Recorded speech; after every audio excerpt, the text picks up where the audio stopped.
the ones that's hammering there, especially in a high pressure type area, it's like probably going to have somebody else chasing in after them at that point. I've also done days where I just walk right past them. Those gate birds, they're really enticing. They're right at the gate, right off the road.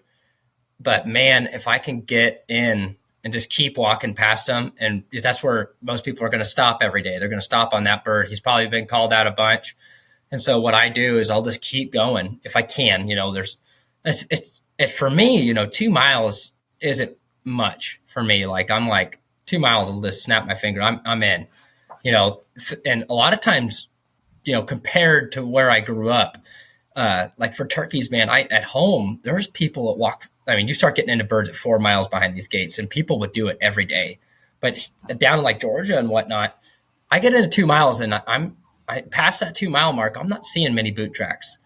And so, the threshold to getting into birds that aren't getting touched is the bar isn't necessarily too super high, which I really like. That's like, I feel like Superman. I'm like, I'm 2 miles in, man. There's boot tracks in here. The birds are gobbling, and, I'm going to keep going. And so it's kind of interesting. And what I'm usually doing, like, especially like this coming up early season, like I'm trying to get behind the private. So I dive in, like try to get as far as I can in on these mountains, and I dive off the top to get on the edge of the private to call them off of it. Because those are usually the highest concentration of birds, or the birds have moved up the mountain, you know what I mean? But there's a lot of times those birds may not get messed with, you know what I mean? Where at home, a lot of times everyone hunts them on the private, and I'll call them off the private sometimes, but if I can find one that's deep in the public, that means he may not have hens because he's moved up so high on the mountain. It's just the Easterns are a little bit different. I kind of treat them a little bit different. I've had very good success with time and effort and just patience, just calling them off the private, because eventually they roost on the public all the time. They want to be on the public a lot of times. Yeah. It's just like elk. I mean, elk, I'm like, why are the elk on the public? Why are you here? Like there's a 50,000 acre ranch below you. And I used to guide on that big ranch, and I'd always find them on the fence line. Yeah. I'm like, get off the fence line. Like, come on. It's just interesting, like in the heart of it, there's like 2 bulls, and then the whole rest of the herd lives right on that fence line because they just loved all the forage and all that stuff that you can find there. Yeah, that is so true. It reminds me of Montana. The one spot I was hunting was just like that for elk. It was they'd spend their nights and stuff in the private, and they'd come bed right up on the line of the public and the private. And it was super frustrating at the same time because it was like right in that line. I didn't want to hunt close to it and have, a bull, you'd shoot it and run into there. But it was like you kind of had to play that game because that's the way that they were living. And with turkeys, like what I've seen, especially like in Pennsylvania, is like that they'll roost up on the hills and kind of fly down and go down. If there's fields or something that are on that private down low, and spend some time in there, and then mid morning kind of come back up in and work up through party birds there. Yeah, the party birds. Yeah, those are birds we like to mess with, man. I like that 9-10 o'clock. You're walking through the woods and you accidentally trip on some leaves, and you're like. Sit down right against that tree and get ready. You know what I mean? It's just most of my success 10-2. And then again, people won't, it's kind of funny that it's something I found very successful though, because these states that you can hunt in the afternoon is that I want to say it's like 4:30, like right when, you can feel the 10-degree temperature drop.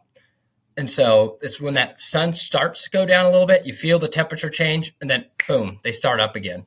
And a lot of times they're by themselves. And you got about an hour right there. I've called in on those really high pressure birds. Some of my best success have been right there at the very end. And I don't even know if I'm by the roost half the time. I'm just trolling still. But it just, for whatever reason, when I feel that temperature change, I'll just sit down. I'll try and find somewhere where I can hear, and I start calling. I'm like, there's got to be a tom in here. And all of a sudden I either hear, or he just and comes running in, and I shoot him. I mean, it's so interesting. And that's why Missouri, man, I hate that state. I love it, but I hate it. You go to Missouri and you got to stop at 1 o'clock. And I'm like, every day at 1 o'clock, those birds start gobbling. like right there at that time. It's just the birds in the morning. Like a lot of times I don't even want to hunt the roost. That's my least favorite time to hunt a turkey, is right off the limb.